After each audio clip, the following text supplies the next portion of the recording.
আমার ননদ সবসময় বলতো এক গাছের ছাল আর এক গাছে লাগে না, মানে বাড়ির যে বউগুলো আসতো তাকে, মানে যে কোনো আমার মামা শ্বশুর বাড়ির অনেকগুলো বউ, তাদেরকেও বলতো যে এক গাছের ছাল আর এক গাছে লাগে না।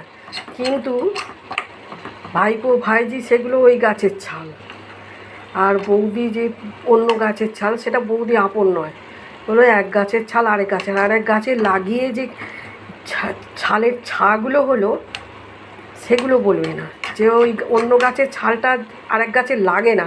যদি নাই লাগলো তাহলে ও নিজেও তো অন্য গাছে লাগে না, না তারও একটা বাচ্চা আছে, তাহলে সে বাচ্চাটা কীভাবে হলো? ছালটা তো লাগলো তবে হলো, এক গাছের ছাল আর এক গাছে লাগে না।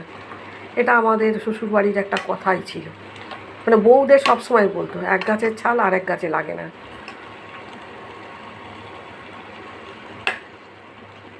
কী বোঝাতে চাই তো জানি না, কিন্তু বুঝতাম ওই আর কি, যে তুমি আমাদের কেউ নয়, ভাইপো ভাইজি দাদা সব আপন, কিন্তু তুমি আমাদের কেউ নয়। কেউ যদি নাই হবে তাহলে আনা কেন? আর এই ভাইপো ভাইজিগুলো বা কোথা থেকে এলো, তাই না? চাল কুমড়ো ছেঁচকি করেছি এটা।